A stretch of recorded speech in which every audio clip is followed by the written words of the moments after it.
ಎಲ್ಲರಿಗೂ ನಮಸ್ಕಾರ ಸ್ನೇಹಿತರೆ. ಬುಧಗ್ರಹವನ್ನು ಅಧಿಪತಿಯಾಗಿ ಪಡೆಯುವ ಮಿಥುನ ರಾಶಿಯವರು ಅತ್ಯಂತ ಚಾಣಾಕ್ಷ ಬುದ್ಧಿ ಹಾಗೂ ಉತ್ತಮ ಮಾತುಗಾರರಾಗಿರ್ತಾರೆ. ದಿನನಿತ್ಯ ತಮ್ಮ ಜೀವನದಲ್ಲಿ ಎದುರಾಗುವಂತಹ ಎಲ್ಲ ತೊಂದರೆಗಳನ್ನು ಅತ್ಯಂತ ಬುದ್ಧಿವಂತಿಕೆಯಿಂದ ಎದುರಿಸಿ ಜಯಶೀಲರಾಗ್ತಾರೆ. ಇವರ ಮಾತುಗಳು ಅತ್ಯಂತ ಹಾಸ್ಯಭರಿತವಾಗಿರುತ್ತೆ. ಮಾತಿನಲ್ಲಿ ಮೋಡಿ ಮಾಡೋದ್ರಲ್ಲಿ ಮಿಥುನ ರಾಶಿಯವರು ಎತ್ತಿದ ಕೈ ಎಂದೇ ಹೇಳಬೇಕು. ಆಚರಣೆಯಲ್ಲಿ ಇರಲಿ ಇಲ್ಲದಿರಲಿ, ಮಾತುಗಳಲ್ಲಿ ಹಾಗೂ ತೋರಿಕೆಯಲ್ಲಿ ಮಾತ್ರ ಅವು ಅತ್ಯಂತ ಶುದ್ಧರು ಹಾಗೂ ಪವಿತ್ರದಂತೆ ಗೋಚರಿಸುತ್ತೆ. ಆದರೆ ಇದರ ಅರ್ಥ ಅವರು ದುಷ್ಟರು, ದುರಾಳರು ಎಂದಲ್ಲ. ಆದರೆ ಆಚರಣೆಗಿಂತಲೂ ಆಶ್ವಾಸನೆ ಹೆಚ್ಚು ಇರುತ್ತದೆ ಎಂದು ತಿಳಿಯಬಹುದು. ಮಿಥುನ ರಾಶಿ ನಕ್ಷತ್ರ ಆಧಾರಿತ ಜನ್ಮ ರಹಸ್ಯದ ಬಗ್ಗೆ ಹಾಗೂ ಮಿಥುನ ರಾಶಿಯಲ್ಲಿ ನೀವು ಜನಿಸಲು ಕಾರಣ ಹಾಗೂ ಉದ್ದೇಶಗಳ ಬಗ್ಗೆ ಈ ವಿಡಿಯೋದಲ್ಲಿ ತಿಳಿಸ್ಕೊಡಲಿದ್ದೇನೆ. ಅದಕ್ಕೂ ಮುಂಚೆ ನೀವಿನ್ನು ನಮ್ಮ ಚಾನಲ್ಗೆ ಸಬ್ಸ್ಕ್ರೈಬ್ ಆಗಿಲ್ಲ ಅಂದರೆ ಈಗಲೇ ಸಬ್ಸ್ಕ್ರೈಬ್ ಆಗಿ, ಹಾಗೆ ವಿಡಿಯೋಗೆ ಲೈಕ್ ಮಾಡಿ, ವಿಡಿಯೋವನ್ನು ಸ್ಕಿಪ್ ಮಾಡದೆ ಕೊನೆ ತನಕ ನೋಡಿ.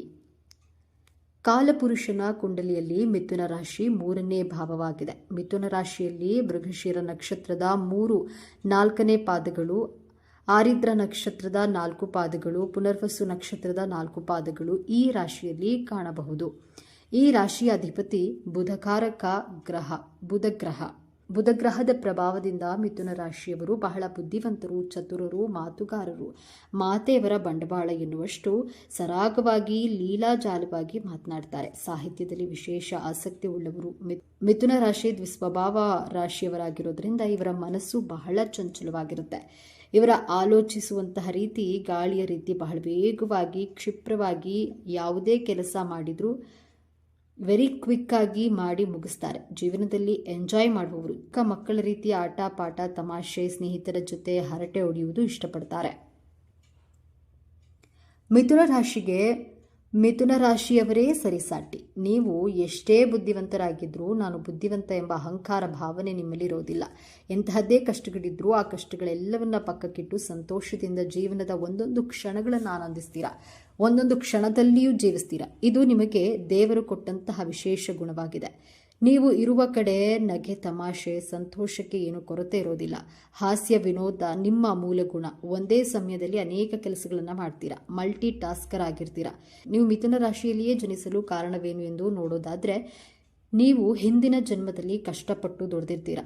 ಶ್ರಮಜೀವಿಗಳಾಗಿರೋದ್ರಿಂದ ನಿಮ್ಮ ಕೆಲಸ ಕಾರ್ಯದ ಒತ್ತಡದಲ್ಲಿ ಜೀವನದ ಆನಂದವನ್ನು ಅನುಭವಿಸದೇ ಇರೋದ್ರಿಂದ ಈ ಜನ್ಮದಲ್ಲಿ ಆ ಜನ್ಮದ ಆನಂದವನ್ನು ಸೇರಿಸಿ ಈ ಜನ್ಮದಲ್ಲಿ ಅನುಭವಿಸಲು ಮಿಥುನ ರಾಶಿಯಲ್ಲಿ ಜನಿಸಿರ್ತೀರಾ. ಟ್ರಿಪ್ಗೆ ಹೋಗುವುದು, ಎಂಜಾಯ್ ಮಾಡುವುದು ಅಂದರೆ ಬಹಳ ಇಷ್ಟಪಡ್ತೀರಾ. ನೀವು ಇರುವ ಕಡೆ ಹಾಸ್ಯದ ಹೊಳೆಯೇ ನಗೆ ಚಟಾಕಿಯನ್ನು ಹರಿಸ್ತೀರಾ. ನೀವು ನಗ್ತೀರಾ, ನಿಮ್ಮ ಸ್ನೇಹಿತರನ್ನೂ ನಗಿಸ್ತೀರಾ. ಸ್ನೇಹ ಅಂತ ಬಂದರೆ ಮೊದಲು ನೆನಪಾಗೋದೇ ಮಿಥುನ ರಾಶಿಯವರು. ನನಗೂ ಮಿಥುನ ರಾಶಿ ಸ್ನೇಹಿತರಿದ್ದಾರೆ. ಅವರು ನನಗೆ ಕಾಲ್ ಮಾಡಿದರೆ ಮಾತು ನಿಲ್ಲಿಸೋದೇ ಇಲ್ಲ. ನನ್ನ ಮಾತನ್ನು ಅವರೇ ಸೇರಿಸಿ ಮಾತನಾಡ್ತಾರೆ. ಅಷ್ಟು ಇಷ್ಟ ಮಾತು ಅಂದರೆ. ಅವರಿಗೆ 1 ಟೈಮ್ ಊಟ ಇಲ್ದಿದ್ರೂ ನಡೆಯುತ್ತೆ, ಆದರೆ ಮಾತನಾಡದೆ ಇರೋಕ್ಕೆ ಸಾಧ್ಯನೇ ಇಲ್ಲ. ಊಟ ಏನು ಬಿಡುವವರಲ್ಲ, ಭೋಜನ ಪ್ರಿಯರೇ. ಬಟ್ ಊಟಕ್ಕಿಂತ ಮಾತು, ಸ್ನೇಹ, ಬಿಸ್ನೆಸ್, ಮೊಬೈಲ್ಗೆ ತುಂಬ ಇಂಪಾರ್ಟೆನ್ಸನ್ನು ಕೊಡ್ತಾರೆ. ಹಾರ್ಡ್ ವರ್ಕ್ ಮಾಡೋದಕ್ಕಿಂತ ಸ್ಮಾರ್ಟ್ ವರ್ಕ್ ಮಾಡುವವರು. ನಮ್ಮ ಪೂರ್ವ ಜನ್ಮವನ್ನು ವಿಶ್ಲೇಷಣೆ ಮಾಡಲು ನಮ್ಮ ಪಂಚಮ ಭಾವವನ್ನು ನೋಡಬೇಕಾಗುತ್ತೆ. ನಿಮ್ಮ ಪಂಚಮ ಸ್ಥಾನದಲ್ಲಿ ತುಲಾರಾಶಿ ಬರುತ್ತೆ. ತುಲಾರಾಶಿ ಅಧಿಪತಿ ಶುಕ್ರಗ್ರಹ. ನೀವು ಇಂದಿನ ಜನ್ಮದಲ್ಲಿ ವ್ಯಾಪಾರ ವಹಿವಾಟು ಮಾಡ್ತೀರಾ. ಆ ಜನ್ಮದ ನೆನಪುಗಳು, ಗುಣಗಳು ಇನ್ನೂ ನಿಮ್ಮಲ್ಲಿ ಉಳಿದುಕೊಂಡಿರೋದ್ರಿಂದ ಈ ಜನ್ಮದಲ್ಲಿಯೂ ನಿಮ್ಮ ಮನಸ್ಸು ಬಿಸ್ನೆಸ್ ಮಾಡುವ ಕಡೆ ಹಾತೊರೆಯುತ್ತದೆ. ನಿಮ್ಮ ಬುದ್ಧಿಗೆ ಸರಿ ಅನಿಸಿದ ಕೆಲಸಗಳನ್ನು ಮಾತ್ರ ಮಾಡ್ತೀರಾ. ಯಾರೋ ಹೇಳಿದ್ರು ನಿಮಗೆ ಒಳ್ಳೆಯದಾಗತ್ತೆ ಅಂತ ನೀವೇನು ಮಾಡುವವರಲ್ಲ. ನಿಮ್ಮ ಮನಸ್ಸಿಗೆ, ನಿಮ್ಮ ಬುದ್ಧಿಗೆ ನಾನು ಪೂಜೆ ಮಾಡಬೇಕು ಅಂತ ಬಂದ್ರೇನೆ ನೀವು ಮಾಡೋದು, ಇಲ್ದಿದ್ರೆ ಇಗ್ನೋರ್ ಮಾಡ್ತೀರಾ. ಯಾವುದೇ ಕೆಲಸ ಮಾಡಿದ್ರೂ ಶಾರ್ಟ್ಕಟ್ ಹುಡುಕ್ತೀರಾ. ಬಹಳ ಬೇಗ ಬಿಸ್ನೆಸ್ ಮಾಡಿ ಲೈಫ್ನಲ್ಲಿ ಸಕ್ಸಸ್ ಆಗೋದು ನಿಮ್ಮ ಮನದಾಳದ ಇಚ್ಛೆಯಾಗಿರುತ್ತೆ. ವಾಸ್ತವವಾಗಿ ಮಿಥುನ ರಾಶಿ ಪ್ರಾಕೃತಿಕ ಕುಂಡಲಿಯಲ್ಲಿ 3ನೇ ಭಾವ ಅಂದರೆ ಪರಾಕ್ರಮ ಭಾವ, ಸಾಹಸ, ಪರಿಶ್ರಮದ ಭಾವದಲ್ಲಿ ಬರೋದ್ರಿಂದ ನೀವು ಅದೃಷ್ಟವನ್ನು ನಂಬ್ತೀರಾ. ನಿಮ್ಮ ಲಾಭದಲ್ಲಿ ಮೇಷರಾಶಿ ಬರೋದ್ರಿಂದ ಉತ್ತಮ ಲಾಭವನ್ನು ಗಳಿಸ್ತೀರಾ. ನಿಮ್ಮ ವ್ಯವಸ್ಥಾನದಲ್ಲಿ ಶುಕ್ರಗ್ರಹ ಬರೋದ್ರಿಂದ ಜೀವನದಲ್ಲಿ ಪೂರ್ಣ ಆನಂದವನ್ನು ಅನುಭವಿಸಿ ನಿಮ್ಮ ಕರ್ತವ್ಯಗಳನ್ನು ಸಂಪೂರ್ಣಗೊಳಿಸಿ ಮೋಕ್ಷವನ್ನು ಪಡೆಯಲು ನೀವು ಈ ಜನ್ಮದಲ್ಲಿ ಮಿಥುನ ರಾಶಿಯಲ್ಲಿ ಜನಿಸಿರ್ತೀರಿ. ನಿಮ್ಮ ದ್ವಿತೀಯಾಧಿಪತಿ ಚಂದ್ರಗ್ರಹ ನಿಮ್ಮ ರಾಶಿಯಲ್ಲಿಯೇ ಇರೋದ್ರಿಂದ ಮಾತು ಬಹಳ ಮಧುರವಾಗಿ ಸಿಹಿಯಾಗಿರುತ್ತೆ. ಮಾತಿನಿಂದ ಎಲ್ಲರನ್ನ ನಿಮ್ಮ ಕಡೆಗೆ ಸೆಳೆದುಕೊಳ್ಳುವಂತಹ ಆಯಸ್ಕಾಂತದ ಗುಣ, ಕಲೆ ನಿಮ್ಮಲ್ಲಿದೆ. ನಿಮ್ಮ ಹಿಂದಿನ ಜನ್ಮದ ಉಳಿದ ಕರ್ತವ್ಯಗಳನ್ನು ಅಂದರೆ ನಿಮ್ಮ ಪೆಂಡಿಂಗ್ ಕರ್ಮಗಳನ್ನು ಈ ಜನ್ಮದಲ್ಲಿ ಮುಂದುವರಿಸಲು ಜನಿಸಿರ್ತೀರ. ನಕ್ಷತ್ರದ ಆಧಾರದ ಮೇಲೆ ನೋಡೋಣ. ಮೃಗಶಿರ ನಕ್ಷತ್ರದಲ್ಲಿ ಜನಿಸಿದವರಿಗೆ ಹಿಂದಿನ ಜನ್ಮದಲ್ಲಿ ಶತ್ರುಗಳಿದ್ದು ಆ ಶತ್ರುಗಳು ನಿಮಗೆ ತೊಂದರೆ ಕೊಟ್ಟಿರ್ತಾರೆ. ಆ ಶತ್ರುಗಳಿಗೆ ಪ್ರತಿಕ್ರಿಯೆ ನೀಡಲು ಈ ಜನ್ಮದಲ್ಲಿ ಮೃಗಶಿರ ನಕ್ಷತ್ರದಲ್ಲಿ ಜನಿಸಿದ್ದು ಸಂಘರ್ಷ ಮಾಡ್ತೀರಾ. ಮೃಗಶಿರ ನಕ್ಷತ್ರ ಅಂದರೆ ಏನನ್ನಾದರೂ ಹುಡುಕುತ್ತೀರಾ. ನಿಮ್ಮ ಅಮೂಲ್ಯವಾದಂತಹ ವಸ್ತುಗಳು ಕಳೆದು ಹೋದರೆ ಮೃಗಶಿರ ನಕ್ಷತ್ರದ ದಿನ ಹುಡುಕಲು ಪ್ರಾರಂಭ ಮಾಡಿದರೆ ಆ ವಸ್ತು ಸಿಗುತ್ತೆ ಎಂಬಂತಹ ಪ್ರತೀತಿ ಇದೆ. ಈ ನಕ್ಷತ್ರದವರು ಹೊಸತನವನ್ನು ಏನಾದರೂ ಹುಡುಕಾಟವನ್ನು ಮಾಡುತ್ತಲೇ ಇರ್ತಾರೆ. ಇವರ ಕಣ್ಣು ಬಹಳ ಆಕರ್ಷಕವಾಗಿರುತ್ತೆ, ಸೌಂದರ್ಯವಾಗಿರುತ್ತೆ.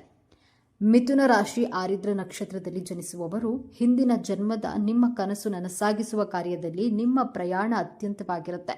ನಿಮ್ಮ ಹಿಂದಿನ ಜನ್ಮದ ಕನಸುಗಳನ್ನು ನನಸಾಗಿಸಲು ಈ ಜನ್ಮದಲ್ಲಿ ಆರಿದ್ರ ನಕ್ಷತ್ರದಲ್ಲಿ ಜನಿಸಿರ್ತೀರ. ನಿಮ್ಮ ಪೆಂಡಿಂಗ್ ಕೆಲಸಗಳನ್ನು ಅಚೀವ್ ಮಾಡಲು ಈ ಜನ್ಮದಲ್ಲಿ ಆರಿದ್ರ ನಕ್ಷತ್ರದಲ್ಲಿ ಜನಿಸಿರ್ತೀರ. ಆರಿದ್ರ ನಕ್ಷತ್ರದಲ್ಲಿ ಜನಿಸಿದವರ ಬಾಲ್ಯ ಜೀವನ ಬಹಳ ಕಷ್ಟಕರವಾಗಿರುತ್ತೆ. ನೀವು ಈ ಕಷ್ಟಗಳನ್ನೆಲ್ಲ ದಾಟಿ ಹಂತ ಹಂತವಾಗಿ ನಿಮ್ಮ ಬುದ್ಧಿವಂತಿಕೆಯಿಂದ ಯಶಸ್ಸನ್ನು ಪಡೆಯುತ್ತೀರಾ. ಟೆಕ್ನಾಲಜಿ ಬಗ್ಗೆ ತುಂಬ ಕ್ಯೂರಿಯಸ್ ಆಗಿರ್ತೀರಾ, ತುಂಬ ಇಂಟೆಲಿಜೆಂಟ್ ಆಗಿರ್ತೀರಾ. ಅದರಿಂದ ರಿಸರ್ಚ್ ಫೀಲ್ಡ್, ಟೆಕ್ನಾಲಜಿ ಫೀಲ್ಡಲ್ಲಿ ಆರಿದ್ರ ನಕ್ಷತ್ರದವರು ಹೆಚ್ಚು ಸಕ್ಸಸ್ಗಳನ್ನು ಪಡೆಯುತ್ತೀರಾ. ಉತ್ತಮ ಪ್ರಾಪಂಚಿಕ ಜ್ಞಾನವುಳ್ಳವರು ಆಗಿರೋದ್ರಿಂದ ಮಾರ್ಕೆಟಿಂಗ್ ಫೀಲ್ಡ್ನಲ್ಲಿ ಸಕ್ಸಸ್ಸನ್ನು ಪಡೆಯಬಹುದು. ಅಕೌಂಟೆನ್ಸಿ, ಸೇಲ್ಸ್, ಮಾರ್ಕೆಟಿಂಗ್ ಫೀಲ್ಡಲ್ಲಿ, ಬ್ಯಾಂಕಿಂಗ್ ಸೆಕ್ಟರ್ನಲ್ಲಿ ಚೆನ್ನಾಗಿ ಕೆಲಸ ಮಾಡ್ತೀರಾ. ರೈಟಿಂಗ್ ಕಂಟೆಂಟ್ ಕ್ರಿಯೇಟರ್ಸ್ ಆಗಿರ್ತೀರಾ, ಅಡ್ವೆಂಚರ್ಸ್ ಆಗಿರ್ತೀರಾ. ಆರಿದ್ರ ನಕ್ಷತ್ರ ಅಂದರೆ ಸಾಧನೆ ಮಾಡುವ ನಕ್ಷತ್ರದವರಾಗಿರ್ತೀರಾ. ಮಿಥುನ ರಾಶಿ ಪುನರ್ವಸು ನಕ್ಷತ್ರದಲ್ಲಿ ಜನಿಸಿದವರಾಗಿದ್ದರೆ ಹಿಂದಿನ ಜನ್ಮದಲ್ಲಿ ಶಿಕ್ಷಣ ಕ್ಷೇತ್ರದಲ್ಲಿ ಸೇವೆ ಮಾಡಿರ್ತೀರ, ಅಧ್ಯಯನಗಳನ್ನು ಮಾಡಿರ್ತೀರ. ವಿದ್ಯಾದಾನ, ಶಿಕ್ಷಕ, ಲೇಖಕ ವೃತ್ತಿ ಮಾಡಿದ್ದು ಪೂರ್ಣಗೊಂಡಂತಹ ಆ ವೃತ್ತಿಯನ್ನು ಮುಂದುವರಿಸಲು ಗುರುವಿನ ನಕ್ಷತ್ರದವರಾದಂತಹ ಪುನರ್ವಸು ನಕ್ಷತ್ರದಲ್ಲಿ ಜನಿಸಿರ್ತೀರ. ಪುನರ್ವಸು ನಕ್ಷತ್ರದವರು ಬಹಳ ಸಾತ್ವಿಕ ಗುಣದವರು. ಭ್ರಷ್ಟಾಚಾರವನ್ನು ಸಹಿಸಲಾರರು, ಭ್ರಷ್ಟಾಚಾರದ ವಿರೋಧ ವ್ಯಕ್ತಪಡಿಸುವವರು. ಇವರಲ್ಲಿ ಮೆಚ್ಚಬೇಕಾದಂತಹ ಅಂಶ ಅಂದರೆ ಇವರು ಯಾರನ್ನೂ ಶತ್ರುಗಳನ್ನಾಗಿಸಿಕೊಳ್ಳಲು ಇಚ್ಛಿಸೋದಿಲ್ಲ, ಹಾಗೂ ಶತ್ರುಗಳಾಗಿ ಬಿಟ್ಟರೆ ಅವರ ಕಣ್ಣಿಗೆ ಬೀಳಲು ಇಚ್ಛಿಸೋದಿಲ್ಲ. ನಾನು ಎಲ್ಲೇ ಇರಲಿ ಅತ್ಯಂತ ಸುಖವಾಗಿ ಸೌಖ್ಯವಾಗಿರಬೇಕೆಂದು ಪ್ರಯತ್ನಿಸುವವರು. ಮಿಥುನ ರಾಶಿ ಮೂಲತಃ ದ್ವಿಸ್ವಭಾವ ರಾಶಿಯಾಗಿರೋದ್ರಿಂದಾಗಿ ಇವರು ತಮ್ಮ ಜೀವನದಲ್ಲಿ ಅತ್ಯಂತ ಪ್ರಮುಖವಾದ ನಿರ್ಧಾರಗಳಿಂದ ಪ್ರಾರಂಭಿಸಿ ಅತ್ಯಂತ ಚಿಕ್ಕ ಪುಟ್ಟ ದಿನನಿತ್ಯದ ವ್ಯವಹಾರಗಳ ತನಕ ಆಯ್ಕೆ ಮಾಡೋದ್ರಲ್ಲಿ ಬಹಳ ಗೊಂದಲದಲ್ಲಿರ್ತಾರೆ. ರಾಶಿಯಾಧಿಪತಿ ಬುಧನ ಪ್ರಭಾವದಿಂದಾಗಿ ಸ್ವಲ್ಪ ವ್ಯಾಪಾರಿ ಬುದ್ಧಿ ಅಂದರೆ ಸ್ವಂತ ಲಾಭದ ಬಗ್ಗೆ ಚಿಂತಿಸುವ ಬುದ್ಧಿ ಹೊಂದಿರ್ತಾರೆ. ಯಾವುದೇ ವ್ಯಾಪಾರ ಇರಲಿ ಅದರ ಲಾಭದ ಲೆಕ್ಕಾಚಾರ ಹಾಕಿಬಿಡ್ತಾರೆ, ಹಾಗೂ ಲಾಭದ ಪ್ರಮಾಣ ಇಷ್ಟೇ ಇದೆ ಎಂದು ತಿಳಿದುಕೊಂಡು ಬಿಟ್ಟಿರ್ತೀರ. ಪರೀಕ್ಷೆಯಲ್ಲಿ ಲೆಕ್ಕ ತಪ್ಪಿದ್ರೂ ಜೀವನದಲ್ಲಿ ಲೆಕ್ಕ ತಪ್ಪಲ್ಲ. ವಿದ್ಯಾರ್ಥಿ ಜೀವನದಲ್ಲಿ ಲೆಕ್ಕದ ಪರೀಕ್ಷೆಯಲ್ಲಿ ಎಷ್ಟೇ ಹಿಂದಿದ್ರೂ ಜೀವನದ ಪರೀಕ್ಷೆಯ ಲೆಕ್ಕಾಚಾರದಲ್ಲಿ ಅತ್ಯಂತ ಮುಂದಿದ್ದು ಯಶಸ್ವಿಯಾಗ್ತಾರೆ. ರಾಶಿಯಾಧಿಪತಿ ಬುಧಗ್ರಹ ಶುಭ ಗ್ರಹವಾಗಿರೋದ್ರಿಂದ ಮಿಥುನ ರಾಶಿಯವರು ಮೂಲತಃ ಸಜ್ಜನರು, ದಾನ ಧರ್ಮ ಇತ್ಯಾದಿಗಳಲ್ಲಿ ದೇವಾರಾಧನೆಯಲ್ಲಿ ಅತ್ಯಂತ ಭಕ್ತಿ ಶ್ರದ್ಧೆ ಉಳ್ಳವರಾಗಿರ್ತಾರೆ. ರಹಸ್ಯ ಕಾಪಾಡಿಕೊಳ್ಳುವಲ್ಲಿ ನಿಸ್ಸೀಮರು. ಸ್ವತಃ ಬುಧಗ್ರಹ ವಿದ್ಯಾಕಾರಕ ಗ್ರಹವಾಗಿರೋದ್ರಿಂದ ಮಿಥುನ ರಾಶಿಯವರಿಗೆ ಉತ್ತಮ ವಿದ್ಯಾ ಪ್ರಾಪ್ತಿ ಇರುತ್ತೆ. ಒಂದು ಪಕ್ಷ ಬೇರೆ ಗ್ರಹಗಳ ದುಷ್ಟ ಪರಿಣಾಮಗಳಿಂದ ವಿದ್ಯೆ ಕಡಿಮೆ ಆದರೂ ಆ ವಿಷಯ ಅನ್ಯರಿಗೆ ಗೊತ್ತಾಗದಂತೆ ನೋಡಿಕೊಳ್ಳೋದ್ರಲ್ಲಿ ಮಿಥುನ ರಾಶಿಯವರು ನಿಸ್ಸೀಮರೇ ಬಿಡಿ. ಭೂಮಿ ವ್ಯವಹಾರದಲ್ಲಿ ಎಚ್ಚರಿಕೆ. ಕುಜಗ್ರಹವು ಮಿಥುನ ರಾಶಿಯವರಿಗೆ ಷಷ್ಠ ಹಾಗೂ ಲಾಭಾಧಿಪತಿ ಆಗಿರೋದ್ರಿಂದಾಗಿ ಭೂಮಿಯೋಗ ಹಾಗೂ ಶರೀರದಲ್ಲಿ ರಕ್ತ ಪ್ರಕೃತಿ ಜಾತಕದಲ್ಲಿ ಕುಜನ ಸ್ಥಿತಿ ಮೇಲೆ ಅವಲಂಬಿತವಾಗಿರುತ್ತೆ. ಕರ್ಕ ರಾಶಿಯಲ್ಲಿ ಆಗಲಿ ಅಥವಾ ವೃಶ್ಚಿಕ ರಾಶಿಯಲ್ಲಿ ಆಗಲಿ ಕುಜ ಇದ್ದರೆ ಅಂತಹ ಮಿಥುನ ರಾಶಿಯವರು ಭೂಮಿಯ ವ್ಯವಹಾರಗಳಲ್ಲಿ ಹಾಗೂ ಶರೀರದಲ್ಲಿ ರಕ್ತ ಸಂಬಂಧಿತ ಕಾಯಿಲೆಗಳಿಂದ ಪೀಡೆಗೆ ಒಳಗಾಗಬಹುದು. ಎಚ್ಚರದಿಂದ ಇರಬೇಕು. ಈ ವಿಚಾರಗಳು ನಿಮಗೆ ಇಷ್ಟ ಆಗಿದೆ ಅಂತ ಭಾವಿಸ್ತಾ ಇದ್ದೇನೆ. ಇಷ್ಟ ಆಗಿದ್ರೆ ನಮ್ಮ ಚಾನಲನ್ನು ತಪ್ಪದೇ ಸಬ್ಸ್ಕ್ರೈಬ್ ಮಾಡಿಕೊಳ್ಳಿ. ಈ ವಿಡಿಯೋಗೆ ಒಂದು ಲೈಕ್ ಕೊಡೋದನ್ನು ಮರಿಬೇಡಿ. ಈ ವಿಡಿಯೋವನ್ನು ನಿಮ್ಮ ಫ್ರೆಂಡ್ಸ್ ಆ್ಯಂಡ್ ಫ್ಯಾಮಿಲಿ ಗ್ರೂಪ್ನಲ್ಲಿ ಹೆಚ್ಚು ಶೇರ್ ಮಾಡಿ. ನಿಮ್ಮ ಅಭಿಪ್ರಾಯಗಳನ್ನು ತಪ್ಪದೇ ಕಾಮೆಂಟ್ ಮಾಡಿ. ಎಲ್ಲರೂ ಭಕ್ತಿಯಿಂದ ಓಂ ಶ್ರೀ ಮಹಾಲಕ್ಷ್ಮಿ ನಮಃ ಅಂತ ಕಾಮೆಂಟ್ ಮಾಡಿ. ಧನ್ಯವಾದ. ಜ್ಯೋತಿಷ್ಯದ ಪ್ರಕಾರ ಮಿಥುನ ರಾಶಿಯ ಜನರಿಗೆ 2026ರ ವರ್ಷವು ತುಂಬಾ ಅದೃಷ್ಟವನ್ನ ತರಲಿದೆ. ಹಾಗಾಗಿ ಮಿಥುನ ರಾಶಿಯವರಿಗೆ 2026ರಲ್ಲಿ ನಿಮ್ಮ ಜೀವನದಲ್ಲಿ ನಡೆಯುವಂತಹ ಪ್ರಮುಖ ವಿಷಯಗಳು ಮತ್ತು ಯಾವ ವಿಚಾರಗಳಲ್ಲಿ ನೀವು ಎಚ್ಚರಿಕೆಯನ್ನು ವಹಿಸಬೇಕು ಎಂಬಂತಹ ಇಂಟ್ರೆಸ್ಟಿಂಗ್ ವಿಚಾರಗಳನ್ನ ಈ ವಿಡಿಯೋದಲ್ಲಿ ನೋಡೋಣ ಬನ್ನಿ. ಅದಕ್ಕೂ ಮುಂಚೆ ನೀವಿನ್ನು ನಮ್ಮ ಚಾನಲ್ಗೆ ಸಬ್ಸ್ಕ್ರೈಬ್ ಆಗಿಲ್ಲ ಅಂದ್ರೆ ಈಗಲೇ ಸಬ್ಸ್ಕ್ರೈಬ್ ಆಗಿ, ಹಾಗೆ ವಿಡಿಯೋಗೆ ಲೈಕ್ ಮಾಡಿ, ವಿಡಿಯೋವನ್ನು ಸ್ಕಿಪ್ ಮಾಡದೆ ಕೊನೆ ತನಕ ನೋಡಿ. ಮಿಥುನ ರಾಶಿ ಭವಿಷ್ಯ 2026ರ ಪ್ರಕಾರ ನಿಮ್ಮ ಆತ್ಮವಿಶ್ವಾಸದಲ್ಲಿ ಸಾಕಷ್ಟು ಹೆಚ್ಚಳವನ್ನ ಕಾಣಬಹುದು. ವರ್ಷದ ಮಧ್ಯದಲ್ಲಿ ನಿಮಗೆ ಉತ್ತಮವಾದ ಫಲಗಳು ದೊರಕುವುದು. ನಿಮಗೆ ಶಿಕ್ಷಣಕ್ಕೆ ಸಂಬಂಧಿಸಿದಂತೆ ಶುಭ ಫಲಗಳ ಪ್ರಾಪ್ತಿಯಾಗುವುದು. ಈ ಅವಧಿಯಲ್ಲಿ ಮಿಥುನ ರಾಶಿಗೆ ಸೇರಿದ ವಿದ್ಯಾರ್ಥಿಗಳು ತಮ್ಮ ಶಿಕ್ಷಣದ ಬಗ್ಗೆ ಸಂತೋಷದಿಂದಿರುವರು.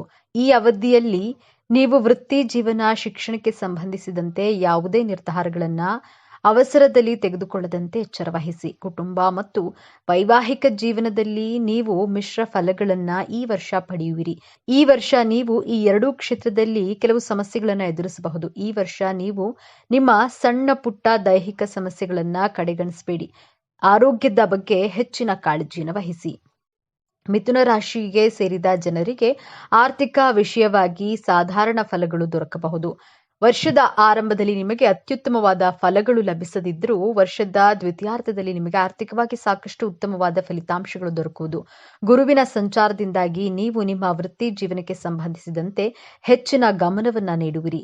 ಮಿಥುನ ರಾಶಿಯವರಿಗೆ 2026ರಲ್ಲಿ ಗೋಚಾರದಲ್ಲಿ ಗ್ರಹಗಳ ಸ್ಥಿತಿಗತಿಗಳ ಬಗ್ಗೆ ನೋಡೋಣ. ನಿಮ್ಮ ರಾಶ್ಯಾಧಿಪತಿ ಬುಧ ಗ್ರಹ 6ನೆಯ ಭಾವದಲ್ಲಿ, ನಿಮ್ಮ ದ್ವಿತೀಯ ಭಾವದಲ್ಲಿ ಮಂಗಳ ಗ್ರಹ, ಚತುರ್ಥ ಭಾವದಲ್ಲಿ ಕೇತು ಗ್ರಹ, ಸಪ್ತಮ ಭಾವದಲ್ಲಿ ಸೂರ್ಯ ಗ್ರಹ, ನವಮ ಭಾಗದಲ್ಲಿ ಶನಿ ಗ್ರಹದ ಜೊತೆಗೆ ಶುಕ್ರ ಗ್ರಹ ಸ್ಥಿತವಾಗಿದೆ. ವೃತ್ತಿ ಸ್ಥಾನದಲ್ಲಿ ರಾಹು ಗ್ರಹ, ನಿಮಗೆ ವ್ಯಯಭಾವದಲ್ಲಿ ಗುರುಗ್ರಹ ಸ್ಥಿತವಾಗಿದೆ. 2026ರಲ್ಲಿ ಮಿಥುನ ರಾಶಿಯವರ ಜೀವನದಲ್ಲಿ ನಡೆಯುವಂತಹ ಮೊದಲನೆಯ ಪ್ರಮುಖ ವಿಷಯ, ಗುರುಗ್ರಹ ನಿಮ್ಮ ರಾಶಿಗೆ ಪ್ರವೇಶಿಸಿ ನಿಮ್ಮ ಸಪ್ತಮ ಭಾವವನ್ನ ದೃಷ್ಟಿಸೋದ್ರಿಂದ ಮಿಥುನ ರಾಶಿಯವರಿಗೆ ಕಂಕಣ ಬಲ ಕೂಡಿ ಬರಲಿದೆ. ಹೊಸ ಸಂಬಂಧಗಳು ಸೆಟ್ ಆಗಿ ವಿವಾಹ ಯೋಗದ ವರ್ಷವಾಗಿರುತ್ತೆ. 2026ರ ಮಧ್ಯ ವರ್ಷದಿಂದ ನಂತರದ ಯಾರ್ಯಾರು ವಿವಾಹಕ್ಕೆ ವಧು ಅಥವಾ ವರರನ್ನ ಹುಡುಕ್ತಿದ್ದೀರೋ ಅವರಿಗೆಲ್ಲ ಮದುವೆ ಯೋಗ ಕೂಡಿ ಬರ್ತಾ ಇದೆ. ಎರಡನೆಯದಾಗಿ, ನಿಮ್ಮ ಜೀವನದಲ್ಲಿ ಉಂಟಾಗುವಂತಹ ಸಮಸ್ಯೆಗಳಿಗೆ ನೀವೇ ಸ್ವಯಂ ಕಾರಣರಾಗಿರ್ತೀರಾ. ಮಿಥುನ ರಾಶಿಯವರು ಕನ್ಫ್ಯೂಷನ್ ಮಾಡಿಕೊಂಡು ಎರಡು ದೋಣಿಯ ಮೇಲೆ ಕಾಲಿಡುವಂತಹ ಮನಸ್ಥಿತಿಯವರಾಗಿರ್ತೀರಾ. ಡಿಸಿಷನ್ ತೆಗೆದುಕೊಳ್ಳುವಾಗ ಬಹಳ ಕಷ್ಟಪಡ್ತೀರಾ. ದ್ವಂದ್ವ ಮನಸ್ಥಿತಿಯಿಂದ ತೆಗೆದುಕೊಂಡಂತಹ ಕೆಲವೊಂದು ನಿರ್ಧಾರಗಳು ನಿಮ್ಮ ಜೀವನಕ್ಕೆ ಸಮಸ್ಯೆಗಳನ್ನು ಉಂಟು ಮಾಡುತ್ತದೆ. ಆದ್ದರಿಂದ ನಿಮ್ಮ ಮನಸ್ಸಿಗೆ ಮೊದಲು ಸರಿ ಅನಿಸಿದಂತೆ ನಿರ್ಧಾರವನ್ನು ತೆಗೆದುಕೊಳ್ಳಿ. ನಿಮ್ಮ ತಂದೆ ಅಥವಾ ತಾಯಿ ಸಲಹೆಯನ್ನು ಪಡೆದುಕೊಂಡು ಜೀವನದ ಮಹತ್ತರ ನಿರ್ಧಾರಗಳನ್ನು ತೆಗೆದುಕೊಳ್ಳಬೇಕಾಗದೆ ಹಳೆಯ ವಿಚಾರಗಳನ್ನ, ಮುಗಿದು ಹೋದ ಘಟನೆಗಳನ್ನ ಮತ್ತೆ ಮತ್ತೆ ಕೆದಕೋದ್ರಿಂದ ನಿಮ್ಮ ಮನಸ್ಸಿಗೆ ದುಃಖ ಹೆಚ್ಚಾಗುತ್ತದೆ. ನಿಮ್ಮ ಮನಸ್ಸಿನ ದುಃಖ ಹೆಚ್ಚಾಗುವ ಬದಲು ಕಡಿಮೆ ಅಂತೂ ಆಗೋದಿಲ್ಲ. ಆದ್ದರಿಂದ ಘಟಿಸಿ ಹೋದಂತಹ ಘಟನೆಗಳನ್ನ, ಮುಗಿದು ಹೋದಂತಹ ಘಟನೆಗಳನ್ನ ಮತ್ತೆ ಮತ್ತೆ ಕೆದಕಲು ಹೋಗಬೇಡಿ. ಮೂರನೆಯದಾಗಿ, ರಾಹುಗ್ರಹ ನಿಮಗೆ 1.5 ವರ್ಷದಿಂದ ನಿಮ್ಮ ವೃತ್ತಿಯಲ್ಲಿ ಪರಿವರ್ತನೆಯನ್ನ ಕೊಟ್ಟಿದೆ. ಮಧ್ಯ ವರ್ಷದಿಂದ ನಿಮ್ಮ ಕರಿಯರ್ ಲೈಫ್ನಲ್ಲಿ ಪಾಸಿಟಿವ್ ಪರಿವರ್ತನೆ ಆಗುತ್ತದೆ. ನಿಮ್ಮ ವರ್ಕಿಂಗ್ ಪ್ಲೇಸ್ನಲ್ಲಿ ನೀವು ಬಹಳ ಸ್ಮಾರ್ಟ್ ವರ್ಕ್ ಅನ್ನ ಮಾಡ್ತೀರಾ. ರಾಹುಗ್ರಹ 18 ವರ್ಷಗಳ ನಂತರ ನಿಮ್ಮ ನವಮ ಭಾವಕ್ಕೆ ಪ್ರವೇಶಿಸುತ್ತಿದೆ. ರಾಹುಗ್ರಹ ನಿಮ್ಮ ನವಮ ಭಾವದಲ್ಲಿ ಗೋಚಾರ ಮಾಡಿದ್ದಾಗ ನಿಮ್ಮ ತಂದೆಯ ಜೊತೆ ತುಂಬಾ ಯೋಚನೆ ಮಾಡಿ ಸಮಾಧಾನವಾಗಿ ಮಾತನಾಡಬೇಕಾಗುತ್ತೆ. ಇಲ್ಲದಿದ್ರೆ ನಿಮ್ಮ ತಂದೆಯ ಜೊತೆ ವೈಮನಸ್ಸುಗಳು ಉಂಟಾಗುವಂತಹ ಸಾಧ್ಯತೆಗಳು ತೋರ್ತಾ ಇದೆ. ಶೀಘ್ರ ನಿರ್ಧಾರಗಳನ್ನ ತೆಗೆದುಕೊಳ್ಬೇಡಿ. ನಿಧಾನವಾಗಿ ಯೋಚಿಸಿ ನಿರ್ಧಾರಗಳನ್ನ ಸಮಾಧಾನವಾಗಿ ತೆಗೆದುಕೊಳ್ಳಿ.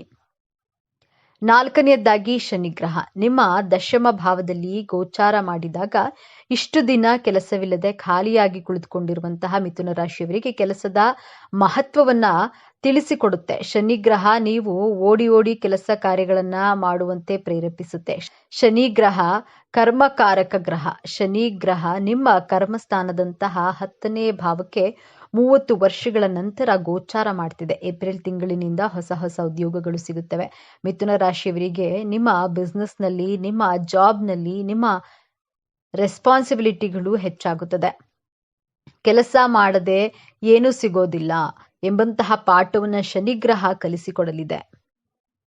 ನೀವು ಜಾಬ್ನಲ್ಲಿ ಉತ್ತಮ ಧನಲಾಭವನ್ನ ನೋಡ್ತೀರಾ. ನೀವು ಎಷ್ಟು ಸತತ ಪ್ರಯತ್ನವನ್ನ ಮಾಡ್ತೀರೋ, ಎಷ್ಟು ಹಾರ್ಡ್ ವರ್ಕ್, ಎಷ್ಟು ಎಫರ್ಟ್ ಅನ್ನ ಹಾಕ್ತೀರೋ, 2ರಷ್ಟು ಶನಿಗ್ರಹ ನಿಮ್ಮ ಫಿನಾನ್ಷಿಯಲಿ ಗ್ರೋತ್ ಹಾಗೂ ಸಕ್ಸಸ್ ಅನ್ನ ಖಂಡಿತವಾಗಿಯೂ ಕೊಡ್ತಾರೆ. ನಂತರ ನಿಮ್ಮ ಜಾಬ್ನಲ್ಲಿ ಪ್ರಮೋಷನ್ಗಳು ಆಗುವಂತಹ ಸಾಧ್ಯತೆಗಳು ತೋರಿಸ್ತಾ ಇದೆ. ಐದನೆಯದ್ದಾಗಿ ಗುರುಗ್ರಹ ನಿಮ್ಮ ರಾಶಿಗೆ ಪ್ರವೇಶಿಸಿದಾಗ ನಿಮ್ಮಲ್ಲಿರುವಂತಹ ಜ್ಞಾನವನ್ನ, ಕೌಶಲ್ಯವನ್ನ, ಸ್ಕಿಲ್ಸ್ಗಳನ್ನ ವೃದ್ಧಿಸುತ್ತದೆ. ನಿಮ್ಮ ಮಕ್ಕಳ ಆರೋಗ್ಯದಲ್ಲಿಯೂ ಸುಧಾರಣೆಯನ್ನ ಕಾಣ್ತೀರಾ. ವಿದ್ಯಾಭ್ಯಾಸದಲ್ಲಿ ಸಕ್ಸಸ್ ಅನ್ನ ಕೊಡಲಿದ್ದಾರೆ. ಮದುವೆಯಾಗಿ ಮಕ್ಕಳ ನಿರೀಕ್ಷೆಯಲ್ಲಿರುವವರಿಗೆ ಸಂತಾನ ಯೋಗವಿದೆ. ಗುರು 12 ವರ್ಷಗಳ ನಂತರ ನಿಮ್ಮ ರಾಶಿಗೆ ಪ್ರವೇಶಿಸಿ ನಿಮಗೆ ಆಶೀರ್ವಾದವನ್ನ ಮಾಡುತ್ತದೆ. ನಿಮಗೆ ಗುರುಗ್ರಹ ನಾಲೆಡ್ಜ್ ಅನ್ನ, ನೇಮ್ ಅಂಡ್ ಫೇಮ್ ಅನ್ನ ಕೊಡುತ್ತಾರೆ. ಮೇ ತಿಂಗಳ ನಂತರ ನಿಮ್ಮ ವ್ಯಕ್ತಿತ್ವದಲ್ಲಿ ಸಂಪೂರ್ಣವಾದಂತಹ ಪಾಸಿಟಿವ್ ಪರಿವರ್ತನೆಯಾಗಲಿದೆ. ನಿಮ್ಮ ಅದೃಷ್ಟವನ್ನ ದ್ವಿಗುಣಗೊಳಿಸಲಿದ್ದಾರೆ. ಗುರುಗ್ರಹ ನಂತರ ನಿಮ್ಮ ಅನಾವಶ್ಯಕ ಖರ್ಚುಗಳು ಕಡಿಮೆಯಾಗುತ್ತಾ ಬರುತ್ತದೆ. ಹಣದ ಉಳಿತಾಯವನ್ನ ಮಾಡಲು ಪ್ರಾರಂಭಿಸ್ತೀರಾ. ಆರನೆಯದಾಗಿ ಕೇತು ಗ್ರಹ ನಿಮ್ಮ ಚತುರ್ಥ ಭಾವದಿಂದ ತೃತೀಯ ಭಾವಕ್ಕೆ ಹಿಮ್ಮುಖವಾಗಿ ಚಲಿಸುತ್ತಿದೆ. ರಾಹು ಹಾಗೂ ಕೇತು ಗ್ರಹಗಳು ಯಾವಾಗಲೂ ಹಿಮ್ಮುಖವಾಗಿಯೇ ಚಲನೆ ಮಾಡುವುದು. ನಿಮ್ಮ ತಾಯಿಯ ಜೊತೆ ಇದ್ದಂತಹ ವೈಮನಸ್ಸುಗಳು ದೂರವಾಗುತ್ತದೆ. ಈ 1.5 ವರ್ಷದಿಂದ ನಿಮ್ಮ ಹಾಗೂ ನಿಮ್ಮ ತಾಯಿಯ ಮಧ್ಯೆ ಚಿಕ್ಕ ಪುಟ್ಟ ವಿಷಯಗಳಿಗೂ ಅಸಮಾಧಾನ, ಬೇಜಾರು, ವೈಮನಸ್ಸುಗಳು ಉಂಟಾಗ್ತಾ ಇತ್ತು. ಮೇ ತಿಂಗಳ ನಂತರ ನಿಮ್ಮ ತಾಯಿಯ ಜೊತೆ ಪ್ರೀತಿ, ಬಾಂಧವ್ಯ ಹೆಚ್ಚಾಗಲಿದೆ. ನಿಮ್ಮ ತಾಯಿಯ ಆರೋಗ್ಯದಲ್ಲಿ ಚೇತರಿಕೆಯನ್ನ ಕಾಣ್ತೀರಾ. ನೀವು ಸೈಟ್ ತೆಗೆದುಕೊಳ್ಬೇಕು ಅಥವಾ ಮನೆ ತೆಗೆದುಕೊಳ್ಬೇಕು, ವೆಹಿಕಲ್ ಅನ್ನ ಪರ್ಚೇಸ್ ಮಾಡಬೇಕು ಅಂದುಕೊಂಡಿರುವವರಿಗೆ ಇಷ್ಟು ದಿನ ಅಡೆತಡೆಗಳು, ಪ್ರಾಬ್ಲಮ್ಸ್ಗಳು ಬರ್ತಾನೆ ಇತ್ತು. ನಂತರ ವಾಹನ ಯೋಗ, ಭೂಮಿ ಯೋಗ, ಕಬ್ಬಿಣಕ್ಕೆ ಸಂಬಂಧಿಸಿದಂತಹ ವಸ್ತುಗಳನ್ನ ಖರೀದಿ ಮಾಡುವಂತಹ ಯೋಗ ತೋರಿಸ್ತಾ ಇದೆ. ನೀವು ಅಂದುಕೊಂಡಂತಹ ಕೆಲಸ ಕಾರ್ಯಗಳನ್ನ ನಂತರ ಪ್ರಾರಂಭವನ್ನ ಮಾಡ್ತೀರಾ. ಉತ್ತಮ ಧನಲಾಭವನ್ನ ಕಾಣುವಂತಹ ವರ್ಷ ಇದಾಗಿದೆ. ನಿಮ್ಮ ಜಾಬ್ ಹಾಗೂ ಬಿಸ್ನೆಸ್ ನಲ್ಲಿ ಹೆಚ್ಚು ಧನ ಲಾಭವನ್ನ ಗಳಿಸಲು ಪ್ರತಿ ಬುಧವಾರದಂದು ಗಣಪತಿಯ ದರ್ಶನವನ್ನ ಮಾಡಿ ಪೂಜೆಯ ಜೊತೆಗೆ ಆರಾಧನೆಯನ್ನ ಮಾಡೋದ್ರಿಂದ ಪಕ್ಷಿಗಳಿಗೆ ಧಾನ್ಯ, ಆಹಾರವನ್ನ, ನೀರನ್ನ ಕೊಡಬೇಕಾಗತ್ತೆ. ಪ್ರತಿನಿತ್ಯ ಬುಧ ಗ್ರಹದ ಬೀಜ ಮಂತ್ರವನ್ನ ಪಠಿಸಿ ಪ್ರತಿನಿತ್ಯ 21 ಬಾರಿ ಪಠಿಸುತ್ತಾ ಬನ್ನಿ. 2026ನೆಯ ವರ್ಷ ಗ್ರಹಗಳ ಸಂಚಾರ ಮಿಥುನ ರಾಶಿಯವರಿಗೆ ಅನೇಕ ಅಚ್ಚರಿಗಳನ್ನ ತರಲಿದೆ. ನೀವು ಊಹಿಸಿರದ ಘಟನೆಗಳು ನಡೆಯಬಹುದು. ಈ ವರ್ಷ ಆರಂಭ ಪ್ರೀತಿಯ ವಿಷಯದಲ್ಲಿ ಮಿಶ್ರ ಫಲಗಳು ಸಿಗುತ್ತವೆ. ಪ್ರೇಮಿಯನ್ನ ಕೆಲವೊಮ್ಮೆ ಅರ್ಥ ಮಾಡಿಕೊಳ್ಳುವುದು ಕಷ್ಟವಾಗಬಹುದು. ತಮ್ಮ ಪ್ರೀತಿ ವಿಚಾರವನ್ನ ಮನೆಯಲ್ಲಿ ಪ್ರಸ್ತಾಪ ಮಾಡಲು ಸೂಕ್ತ ಸಮಯ. ಆರಂಭದಲ್ಲಿ ನೀವು ಕೆಲವು ಸವಾಲುಗಳನ್ನ ಎದುರಿಸುವಿರಿ, ಆದರೆ ನಂತರ ನೀವಂದುಕೊಂಡ ಫಲ ನಿಮಗೆ ಸಿಗಲಿದೆ. ಇನ್ನು ದಾಂಪತ್ಯದ ಸಮಸ್ಯೆಗಳನ್ನ ಶಾಂತಿಯುತವಾಗಿ ಪರಿಹರಿಸಿ.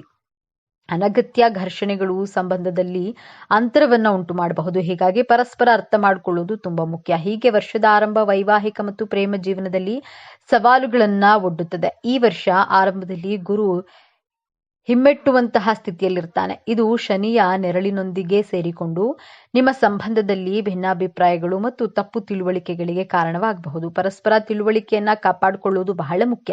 ಇಲ್ಲದಿದ್ದರೆ ವಿಷಯಗಳು ಉಲ್ಬಣವಾಗಬಹುದು.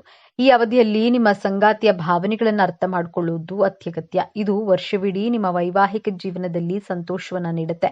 ಇನ್ನು ವಿವಾಹ ನಿರೀಕ್ಷೆಯಲ್ಲಿರುವ ಮಿಥುನ ರಾಶಿಯವರು ಮದುವೆಯಾಗಲು ವರ್ಷದ ಆರಂಭದ ಸಮಯ ತುಂಬಾ ಅನುಕೂಲಕರವಾಗಿದೆ. ಜೊತೆಗೆ ನವವಿವಾಹಿತರಿಗೆ ಮಕ್ಕಳಾಗುವ ಯೋಗವೂ ಇದೆ. ಮಿಥುನ ರಾಶಿಯ ವರ್ಷ ಭವಿಷ್ಯ 2026 ಪರಿಹಾರಗಳು. ಮಿಥುನ ರಾಶಿಯವರಿಗೆ 2026ನೇ ವರ್ಷ ಉತ್ತಮವಾಗಿಲ್ಲ. ಹಾಗಂತ ಕೈಕಟ್ಟಿ ಕುಳಿತುಕೊಳ್ಳೋದ್ರಿಂದ ಅಥವಾ ಭಯ ಪಡೋದ್ರಿಂದ ಸಮಸ್ಯೆಗಳಿಗೆ ಪರಿಹಾರ ಸಿಗೋದಿಲ್ಲ. ಪ್ರತಿಯೊಂದು ಸಮಸ್ಯೆಗೆ ಪರಿಹಾರ ಇದ್ದೇ ಇರುತ್ತೆ. ಹೀಗಾಗಿ ಈ ವರ್ಷ ಕೆಲ ಪರಿಹಾರಗಳನ್ನ ಮಾಡೋದ್ರಿಂದ ಮಿಥುನ ರಾಶಿಯವರಿಗೆ ಸಮಸ್ಯೆಗಳ ಪ್ರಭಾವ ಕಡಿಮೆಯಾಗುತ್ತೆ. ಹಾಗಾದ್ರೆ ಆ ಪರಿಹಾರಗಳು ಯಾವುವು ಎಂದು ತಿಳಿಯೋಣ. ಮೃಗಶಿರ ನಕ್ಷತ್ರದ ಮಿಥುನ ರಾಶಿಯವರು ಸುಬ್ರಹ್ಮಣ್ಯ ದೇವಸ್ಥಾನಕ್ಕೆ ಹೋಗಿ ಬರುವುದು ಉತ್ತಮ. ಆರಿದ್ರ ನಕ್ಷತ್ರದ ಮಿಥುನ ರಾಶಿಯವರು ತಾಂಜಾವೂರಿನ ಬೃಹದೀಶ್ವರ ದೇವಸ್ಥಾನಕ್ಕೆ ಭೇಟಿ ನೀಡಿ. ಪುನರ್ವಸು ನಕ್ಷತ್ರದ ಮಿಥುನ ರಾಶಿಯವರು ಗುರು ದತ್ತಾತ್ರೇಯ ದೇವರ ಆರಾಧನೆಯನ್ನ ಮಾಡಿ. ಅಲ್ಲದೆ ಈ 3 ರಾಶಿಯವರು ವೃಕ್ಷ ನೆಟ್ಟು ಪೋಷಣೆ ಮಾಡಿ. ಇದರಿಂದ ಪ್ರಕೃತಿಯೊಂದಿಗೆ ನಿಮ್ಮ ಬದುಕು ಕೂಡ ಉತ್ತಮವಾಗುತ್ತೆ. ಅಲ್ಲದೆ ನಿಮ್ಮ ಮನೆಯ ಮೇಲೆ ಕುಂಡದಲ್ಲಿ ನೀರನ್ನ ಇಡಿ. ಇದರಿಂದ ಅದೆಷ್ಟೋ ಜೀವಜಂತುಗಳಿಗೆ ಸಹಾಯ ಮಾಡಿದಂತಾಗುತ್ತೆ. ಅವುಗಳ ಜೀವನ ಉಳಿಸಿದ ಪುಣ್ಯದ ಫಲ ನಿಮಗೆ ಸಿಗಲಿದೆ. ಇದರಿಂದ ದೇವರೇ ನಿಮ್ಮನ್ನ ಮೆಚ್ಚಿ ಕೊಂಡಾಡುತ್ತಾರೆ. ಶುಭವಾಗಲಿ, ಎಲ್ಲವೂ ಶುಭವಾಗುತ್ತೆ. ಈ ವಿಚಾರಗಳು ನಿಮಗೆ ಇಷ್ಟವಾಗಿದೆ ಅಂತ ಭಾವಿಸ್ತೇನೆ. ಇಷ್ಟ ಆಗಿದ್ರೆ ನಮ್ಮ ಚಾನಲ್ ಅನ್ನ ತಪ್ಪದೆ ಸಬ್ಸ್ಕ್ರೈಬ್ ಮಾಡಿಕೊಳ್ಳಿ. ಈ ವಿಡಿಯೋಗೆ ಒಂದು ಲೈಕ್ ಕೊಡುವುದನ್ನು ಮರಿಬೇಡಿ. ಈ ವಿಡಿಯೋವನ್ನ ನಿಮ್ಮ ಫ್ರೆಂಡ್ಸ್ ಅಂಡ್ ಫ್ಯಾಮಿಲಿ ಗ್ರೂಪ್ಸ್ ನಲ್ಲಿ ಹೆಚ್ಚು ಶೇರ್ ಮಾಡಿ. ನಿಮ್ಮ ಅಭಿಪ್ರಾಯಗಳನ್ನು ತಪ್ಪದೆ ಕಾಮೆಂಟ್ ಮಾಡಿ. ಎಲ್ಲರೂ ಭಕ್ತಿಯಿಂದ ಓಂ ಶ್ರೀ ಶನೀಶ್ವರಾಯ ನಮಃ ಅಂತ ಕಾಮೆಂಟ್ ಮಾಡಿ. ಧನ್ಯವಾದಗಳು.